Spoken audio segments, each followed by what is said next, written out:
کسی زمانے میں سیارہ ڈائجسٹ کے اندر تقسیم ہند کی قبر کی کہانی چھپی تھی کہ قبر کھودتے کھودتے ساتھ والی قبر کھل گئی، تو لوگوں نے دیکھا کہ کفن بھی میلا نہیں ہوا۔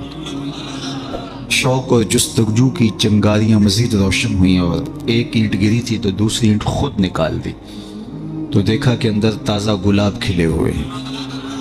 خیر قبر کو بند کیا اور جستجو پیدا ہوئی کہ ہم دیکھیں یہ شخص تھا کون اور اس کی نیکی معلوم کریں تاکہ ہم بھی اس صالحیت کے ماحول میں اپنے آپ کو ڈھال کر کے یہ سعادت پا سکیں۔ تو خیر تلاش کرتے ہوئے اس کی بیوہ مل گئی جو بہت بوڑھی ہو چکی تھی، تو لوگ اس کے پاس گئے کہ تیرے شوہر کی قبر یوں کھل گئی اور ہم نے یہ منظر دیکھا، تو تم بتا سکتی ہو کہ وہ کون سا نیک عمل کرتا تھا؟ تو اس نے ذہن پہ زور دیا، کہا میرا شوہر ایک سادہ سا شخص تھا اور پڑھا لکھا بھی نہیں تھا، لیکن ہاں مجھے یاد آیا اس کا ایک عمل تھا، جب صبح کے وقت وہ مسجد میں جاتا نماز کے لیے تو لوگ قرآن کھول کے بیٹھ جاتے۔ ایک زمانہ تھا لوگ فجر کے بعد قرآن مجید کی تلاوت کیا کرتے تھے اور گھروں میں بھی صبح کے وقت قرآن ضرور کھلتا تھا۔ اللہ وہ دور دوبارہ پلٹ کے لے آئے ہمارے لیے اور نوجوانان امت قرآن کا چہرہ دیکھیں فیس بک کی بجائے۔ تو وہ ایک زمانہ تھا، تو جب سارے لوگ قرآن کھول کے بیٹھ جاتے تو اسے بڑی تکلیف ہوتی کہ کاش میں بھی قرآن پڑھا ہوتا، تو یہ بوجھل قدموں سے گھر پلٹتا اور طاق پہ رکھے ہوئے قرآن مجید کے نسخے کو اتارتا، کھولتا، چومتا، پڑھنا تو آتا نہیں تھا، تو ایک ایک سطر پہ انگلی پھیرتا اور کہتا مالک مجھے پتہ نہیں کیا لکھا ہے، جو لکھا ہے حق لکھا ہے۔ پھر دوسری سطر پہ انگلی رکھتا اور کہتا مالک یہ بھی سچ لکھا ہے۔ پھر تیسری سطر پہ انگلی لے آتا، کہتا مالک یہ بھی سچ لکھا ہے۔ تو اس طرح انگلی پھیرتا چلا جاتا اور یہ کہتا چلا جاتا مالک یہ بھی سچ ہے، یہ بھی سچ ہے، یہ بھی سچ ہے، یہ بھی سچ ہے۔ تو شاید اس کی قبر میں جو چراغاں ہوا ہے، اس کی قبر میں خوشبو پھیلی ہے، گلابوں کا موسم تم نے دیکھا ہے، تو قرآن سے محبت کی اس کے سبب ہوا ہے۔ یا جو قرآن مجید کو پڑھنا بھی نہ جانتا ہو، اس کی زیارت کر کے اس اذعان اور یقین کے ساتھ انگلی رکھ کے کہے کہ یہ اللہ کا سچا کلام ہے، تو اس کی قبر میں خوشبوئیں پھیل جاتی ہیں، اور جس نے ساری زندگی قرآن کی خدمت کی اللہ اس کو کتنی رحمتوں سے نوازے گا اور کتنی کرم نوازیاں اللہ اس کا مقصوم کرے گا۔ ابھی حضرت کی عمر کے حوالے سے بات ہو رہی تھی تو مجھے امام ابو نعیم الاصفہانی سے ایک روایت جو انہوں نے حلیہ میں بیان کی کہ جو شخص 70 سال کی عمر میں انتقال کرتا ہے اللہ اس کے بڑھاپے کا حیا کرتے بغیر حساب کی جنت عطا کرتا ہے، اور جو 80 سال کی عمر میں انتقال کرتا ہے اللہ اسے حق شفاعت بھی عطا کرتا ہے، اپنے خاندان کے کتنے لوگوں کی سفارش کر کے انہیں جنت میں لے جائے گا۔ اس لیے ہمارے دین میں السلام علیکم، ذکر حبیب لا رہا ہے آپ کے لیے مولانا ثاقب رضا مصطفی کے اولڈ اور لیٹسٹ بیان۔ مولانا ثاقب رضا کے بیان سننے کے لیے ہمارے اس چینل کو سبسکرائب کریں اور بیل آئیکن کو آل پہ پریس کریں تاکہ ہمارے نئی آنے والے جو بھی بیان ہیں وہ آپ کو مل سکیں۔ نیکی کی بات شیئر کرنا صدقہ جاریہ ہے جو نسلوں کو ثواب دیتا ہے۔ جزاک اللہ خیرہ۔ بوڑھوں کی عمر کی کثرت کی وجہ سے تکریم کرنے کی تلقین کی گئی ہے، اور ہمارے صوفیہ فرماتے ہیں کہ بڑے کی تعظیم اس لیے کرو کہ اس کی نیکیاں زیادہ ہیں، اور چھوٹے کو اس نظر سے دیکھو کہ اس کے گناہ کم ہیں۔ جب ہم یہ دیکھنا شروع کر دیں گے اور اس طرح سے سوچنا شروع کر دیں گے تو پھر ہمیں کسی شخص میں پاپ اور عیب دکھائی نہیں دیں گے۔ ہمارا مطمع نظر، ہمارا انداز نگاہ یہ ہے کہ ہم دوسروں کی طرف عیب کی نسبت کرتے ہیں اور سمجھتے ہیں کہ ہم دودھ کے دھلے ہوئے ہیں، جبکہ کسی کی طرف انگلی اٹھانے سے قبل یہ سوچنا چاہیے کہ باقی ساری انگلیاں اپنی طرف اٹھ رہی ہیں۔ تو اپنے آپ کو ستھرا بتانے کی بجائے لوگوں کو اس نظر سے دیکھو کہ وہ پاک ہیں، اور اللہ تعالیٰ نے بالخصوص جو میں نے عرض کیا یہ بات ضمناً آ گئی کہ بڑھاپے کا حیا کیا ہے۔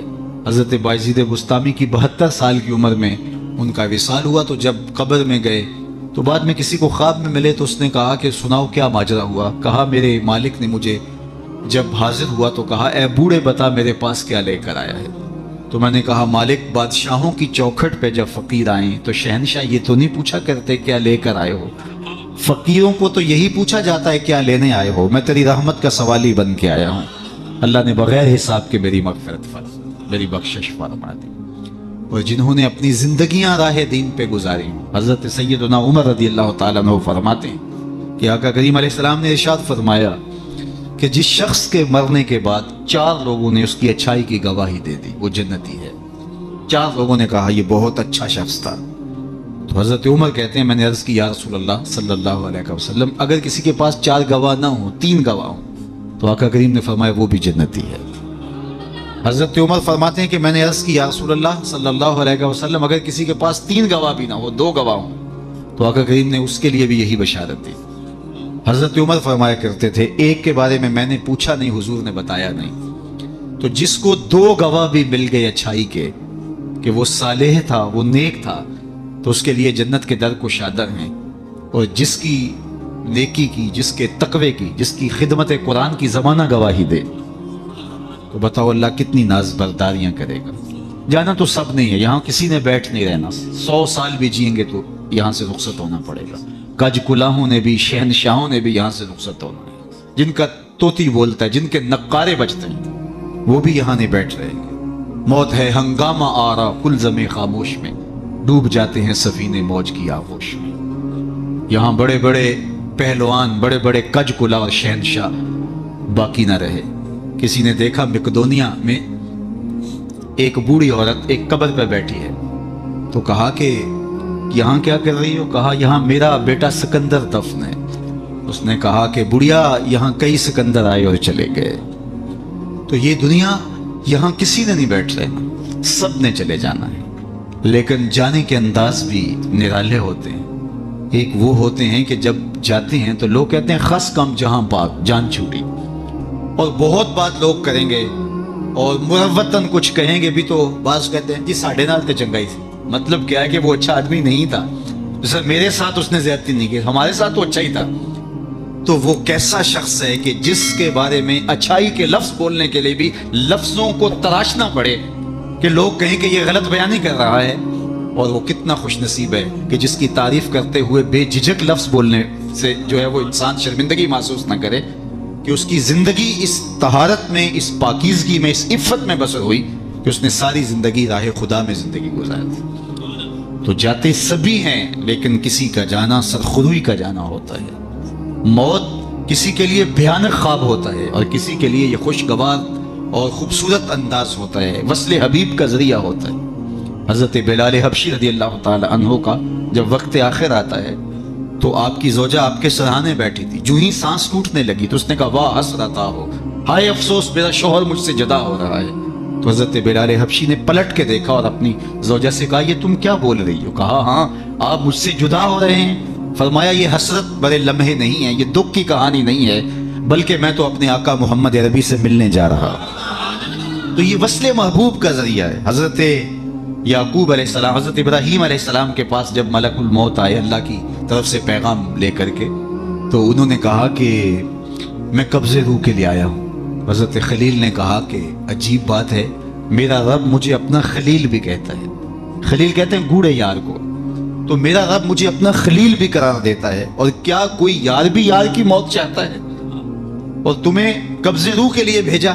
کہا میں تو حکم کا پابند ہوں، عبد معمور ہوں۔ بارگاہ ہزدی میں دوبارہ حاضر ہوئے، تیرے بندے کے پاس حاضر ہوا تھا، اور یہ میسج ہے تیرے بندے کا تیرے نام کہ کیا کوئی یار بھی یار کی موت چاہتا ہے؟ تو کہا اے اسرائیل پھر جا میرے خلیل کو میرا سلام دے اور کہے کبھی ایسا بھی ہوا ہے یار یار کو بلائے اور وہ ملنے بھی نہ آئے؟ تو روح بے چین ہو گئی، کہا دیر نہ کر جلدی قبض کر لے۔ تو یہ تو اس لمحے کے انتظار میں ہوتے ہیں۔ موت میں فرق ہوتا ہے۔ رومی نے بڑی خوبصورت مثال سے دونوں اموات کا ذکر کیا ہے، اس شخص کی کہانی جو اس دنیا میں عیش و عشرت کر کے آخرت کو بھول جاتا ہے، اور اس شخص کی کہانی جس کا مطمع نظر آخرت ہوتی ہے اور وہ اس دنیا کو آخرت کے لیے گزارتا ہے، چونکہ یہ آخرت کی کھیتی ہے۔ یہ بوائی کا موسم ہے، آخرت کٹائی کا موسم ہے۔ بوائی کی موسم میں جو کسان مٹی سے مٹی ہو جاتا ہے، سحری کے وقت اٹھتا ہے، کھیتوں میں ہل جوتتا ہے، جڑی بوٹیاں تلف کرتا ہے، بیج ڈالتا ہے، سہاگا دیتا ہے، پانی ڈالتا ہے، تو کٹائی کے موسم میں فصل بھی وہی اٹھاتا ہے، اور جو بوائی کے موسم میں کلف لگے لباس پہن کے گھومتا ہے، آوارگی کرتا ہے، سحری کے وقت اٹھ نہیں پاتا، کھیتوں کو جاتا نہیں، جڑی بوٹیاں تلف نہیں کرتا، تو کٹائی کے موسم کے اندر اس کے ہاتھ کچھ نہیں آتا۔ یہ مزرع الاخرہ ہے، یہ بوائی کا موسم ہے، آخرت کٹائی کا موسم ہے۔ تو جس نے اس زندگی کو آخرت کے لیے گزارا اور دیکھا کہ میں اس دنیا پہ آیا کیوں ہوں، مقصد زندگی کیا تھا، مقصود زیست کیا تھا، کیوں اس دنیا میں آیا ہوں، تو وہی سرخرو اور کامیاب ہے۔ رومی کا انداز تمثیل کا ہے، اور وہ سادہ لفظوں میں بات کرتے ہیں، روح تک اتر جاتی ہے، اور یہ ان کو اللہ نے ملکہ عطا کیا ہے۔ اور یہی کمال ہوتا ہے، یہ نہیں ہے کہ 3 گھنٹے کی تقریر ہو اور نتیجہ کچھ بھی نہ نکلے۔ بات یہ ہے کہ آپ بات کریں لیکن بات روح میں کھبتی چلی جائے، لہو خورشید کا ٹپکے اگر ذرے کا جگر چیرے۔ تو حضرت رومی کو یہ فن آتا ہے، وہ سوز و ساز کی کائنات کا بادشاہ، اور وہ تمثیل سے بہت ادق اور دقیق مسائل سمجھانے کا فن جاننے والا، اس بہت بڑی حقیقت کو ایک مثال سے سمجھاتے ہیں۔ کہتے ہیں دیار مصر میں کوئی علاقہ تھا، اور جہاں کا سیاسی نظم یہ تھا کہ وہ سال کی آخری تاریخ کو اپنے بادشاہ کو کسی جنگل میں پھینک دیتے اور پہلی تاریخ کو ساحل پہ آ جاتے۔ سب سے پہلے ان کے ساحل پہ جو شخص آتا اس کو اپنا بادشاہ مان لیتے۔ کہیں جمہوری طریقہ ہوتا ہے، کہیں صدارتی نظم ہوتا ہے، ان کا نظام یہ تھا، رکھا تھا۔ اور جو بھی تخت نشین ہوتا وہ بھول جاتا کہ میرے ساتھ کیا ہونے والا ہے، اس کو پہلے دن بتا دیتے کہ 1 سال کے لیے تو تخت نشین رہے گا، اور اس کے بعد تجھے اس جنگل میں پھینک آئیں گے جو جزیرے کے دوسری سمت ہے، اور اس میں موذی جانوروں کا رین بسیرا ہے، اور تھوہر اور کانٹے دار درخت ہیں۔ لیکن وہ بھول جاتا، وہ تخت کی لذتیں اور اس کا سرور اور اس کا نشہ ہی ایسا ہوتا، اسے یاد ہی نہ رہتا کہ سال کے بعد میرے ساتھ کیا ہونے والا ہے۔ اور جو ہی سال کی آخری تاریخ ہوتی، زنجیروں میں جکڑ کے ادھر پھینکتے، پھر روتا ہے مجھے تم کہاں لے جا رہے ہو۔ ایک مرتبہ وہ اپنا پرانا بادشاہ پھینک کر کے نیا بادشاہ لینے ساحل پہ آئے، تو جو شخص سب سے پہلے ساحل پہ اترا وہ تاجر شخص تھا۔ اس کے گلے میں پھولوں کے ہار ڈالے، گارڈ آف آنر پیش کیا۔ اس نے کہا یہ کیا ہے میرے لیے؟ کہا کہ یہ ہمارا دستور ہے، ہم سال کی پہلی تاریخ کو یہاں سے حکمران لیتے ہیں اور آخری تاریخ کو دوسری جانب پھینک آتے ہیں۔ اس نے کہا اتنا بھیانک انجام ہے تو میں تمہارا بادشاہ بننے کے لیے تیار نہیں۔ اس نے کہا تو چاہے نہ چاہے باندھ کے بھی تخت پہ بٹھانا پڑا، یہ ہمارا ضابطہ ہے۔ عجیب کہانی۔ اس نے کہا میں تو تاجرانہ غرض سے آیا ہوں، میں تو کوئی امور سلطنت اور سیاست سے آگاہ ہی نہیں ہوں۔ اس نے کہا ہمارے بندے لگے قوانین ہیں، اس کے ساتھ آپ نے کام کرنا ہوگا، اور اس نے کہا ہر صورت میں جو ہے وہ تجھے یہ کرنا پڑے گا۔ پھنس گیا۔ اس نے کہا اچھا مجھے یہ بتاؤ کہ سال بعد میری بات تو مانو گے؟ انہوں نے کہا ہاں آپ حکمران ہیں، لیکن آپ قوانین میں تحریف نہیں کر سکتے، ترمیم نہیں کر سکتے، تبدیلی نہیں کر سکتے، البتہ آپ کے انتظامی امور ماننے کے لیے ہم پابند ہیں۔ اس نے کہا ٹھیک ہے کوئی بات نہیں، تخت پہ بیٹھ گیا۔ رومی لکھتے ہیں کہ جو بھی تخت پہ بیٹھتا اور بغیر کسی محنت کے، بغیر کمپین چلائے، بغیر الیکشن لڑے، تو وہ تو پھر بھول جاتا، خوشی سے اور عیش و عشرت کرتا۔ لیکن یہ پہلا شخص تھا، جب تخت نشین ہوا تو اس نے کہا بلدیہ کے ملازمین بلائے جائیں۔ بلائے گئے، کہا جاؤ اس جنگل میں جہاں بادشاہوں کو پھینک کے آتے ہو وہاں کے کانٹے اور جھاڑیاں کاٹو، اور پولیس کے کمانڈوز بلائے، کہا جاؤ وہاں جا کے جو موذی جانور ہیں ان کو قتل کر دو۔ معمار بلائے، کہا جا کے وہاں خوبصورت محل بناؤ۔ مالی بلائے، وہاں جا کے باغ لگاؤ، پھل لگاؤ، پھولدار سایہ دار ثمردار درخت لگاؤ۔ حکومتی مشینری، پوری حکومتی مشینری اس باغ کے کانٹے دار درخت کٹوانے، وہاں کے موذی جانور قتل کروانے، اور وہاں کنویں کھدوانے، محل بنوانے اور پھلدار پھولدار سایہ دار درخت لگانے میں صرف کر دی۔ جب سال کی آخری تاریخ ہوئی تو وہ جنگل جہاں بادشاہوں کو پھینکا کرتے تھے وہ جنگل نہیں رہا تھا، وہ ایک باغ بن چکا تھا۔ اور یہ زنجیریں لے کر آئے تو اس نے کہا مجھے زنجیریں نہ پہناؤ، میں خود چل کے جانے کے لیے تیار۔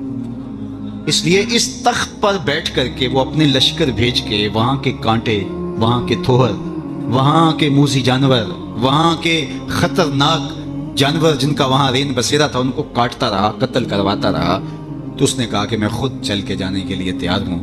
رومی کہتے ہیں جو کافر ہے وہ دنیا کے تخت پہ، جو فاسق اور بدکار ہے وہ دنیا کے تخت پہ موج کرتا ہے، اور جب وقت آخر آتا ہے تو اس کو جب زنجیروں میں جکڑ کے لے جانا چاہتے ہیں فرشتے تو وہ کہتا ہائے مجھے کدھر لے جا رہے ہو، اور بندہ مومن بندہ صالح اس دنیا کے تخت پہ آرام سے نہیں بیٹھتا، یہاں بیٹھ کے اپنے اعمال کے لشکر بھیج بھیج کے قبر کے کیڑے مکوڑے ختم کرواتا رہتا ہے، وہاں باغ لگواتا رہتا ہے، اور پھر جب وہ اس دنیا سے رخصت ہوتا ہے تو وہ کیڑے مکوڑوں کا گھر نہیں رہتا بلکہ روضۃ من ریاض الجنہ بن چکی ہوتی، اور وہ کہتا ہے دیر نہ کرو مجھے جلدی لے جاؤ، میں خود چل کے جانے کے لیے تیار ہوں۔ ربعی بن حراش ساری زندگی ہنسے نہیں، فرماتے تھے کیا خبر میرا انجام کیا ہوگا، جب تک یہ یقین نہ ہو کہ میرا انجام کیا، اتنی دیر تک دھڑکا لگا رہے، ڈر لگا رہے۔ یہ مسلمان کی زندگی ہے، مومن کی زندگی۔ ابھی ملیکہ فرماتے ہیں کہ میں 30 اصحاب رسول سے ملا ہوں، بخاری کتاب الایمان اٹھائیے، 30 اصحاب رسول سے ملا ہوں، اور ہر ایک اپنی آخرت کے بارے میں سخت فکر مند تھا۔ ہم تو 4 نمازیں پڑھ لیں تو ہم سمجھتے ہیں کہ ہمارے جیسا زمانے میں کوئی نہیں، اور بے نمازیوں کو حقیر جاننے لگ جاتے ہیں۔ 30 اصحاب سے ملاقات ہوئی ہے اور یہ ڈرتے رہتے تھے کہ میرا انجام، رنگا رنگ سہیلیاں پرن کڑے پر پریا حسنہ جانیے جسدہ توڑ جو، انما الاعمال بالخواتیم، اعمال کا دار و مدار حسن خاتمہ پہ ہے، جس کا اخیر ٹھیک ہو گیا۔ ورنہ کتنے لوگ ہیں کہ زندگی ساری اچھی، انجام بخیر نہیں۔ ہمارے سامنے بلعام بن باورا کی مثال موجود ہے، بنی اسرائیل کا مستجاب الدعوات ولی تھا، ہاتھ پھیلا کے دعا مانگتا تو ہاتھ منہ پہ بعد میں پھیرتا، قبولیت پہلے ہو جاتی، لیکن پھر اسی کے بارے میں قرآن نے کہا نا مثلہ کمثل الکلب، اس کی مثال کتے کی مثال، زبان لٹک گئی، زمین چاٹتا تھا، نبی کے خلاف ہاتھ اٹھا دیے، سمجھا میں مقبول بارگاہ ہو گیا۔ اللہ اکبر، انجام ٹھیک نہیں ہوا، اس لیے میاں صاحب بولے پڑھنے اتے مان کرینا تے نہ آنکھی میں پڑیا، او جبار کا ہار صداوے متا روڑ دے وے دودھ کڑیا۔ جب تک انجام بخیر نہ ہو، بایزید بستامی سے ایک بڑھیا نے کہا تھا کہ میرے گدھے کی 2 مچھی ہے یا آپ کی داڑھی اچھی ہے، کہا فی الحال نہیں بتا سکتا، یہ تو مرنے کے بعد ہی بتا سکتا ہوں۔ تو جب تک انجام بخیر نہ ہو، اللہ سے دعا مانگے کہ اللہ خاتمہ ایمان پہ کرے۔ ساری زندگی دین کی راہوں کے مسافر رہے، اور جب سانس ٹوٹ رہی ہو محمد عربی کا کلمہ زبان پہ جائے، آخری قول کلمہ طیبہ کا ہو ہمارے لبوں کے اوپر۔ ربی بن حراش ساری زندگی مسکرائی نہیں، فرماتے تھے کیا خبر انجام کیا ہوگا۔ اللہ اکبر، خیر وقت آخر تو آنا ہی تھا، تو جب آخری وقت آیا تو ان کے بھائی ربی بن حراش نے کہا جاؤ، غسال کو بلا کے کہا میرے بھائی کو غسل دو، تو وہ غسل دینے داخل ہوا تو فوراً باہر آ گیا۔ اتنی جلدی؟ کہا یار تیرا بھائی بڑا عجیب ہے۔ کہا ہوا کیا؟ کہا نحنو نغتسلہ وہو یتبسم، ہم اسے غسل دیتے ہیں اور یہ آگے سے مسکرا رہا۔ اقبال نے کہا تھا نا نشان مرد مومن باتو گوئن چوں مرگ آئے تبسم بر لب اوست، آ تجھے اللہ کے بندے کی نشانی بتاؤں، جب موت آتی ہے تو اس کی پیشانی پہ ندامت کا پسینہ نہیں ہوتا، اس کے لبوں پہ کامیابی کی مسکراہٹ پھیل جاتی۔ کہا یا تیرا بھائی بڑا عجیب ہے، نحنو نغتسلہ وہو یتبسم، ہم اسے غسل دیتے ہیں وہ آگے سے مسکراتا ہے۔ کہا میرے بھائی نے قسم کی تھی جب تک اچھا انجام نہیں دیکھوں گا نہیں مسکراؤں گا۔ پورے شہر میں شور مچ گیا، ایک بندہ مرنے کے بعد مسکرایا ہے۔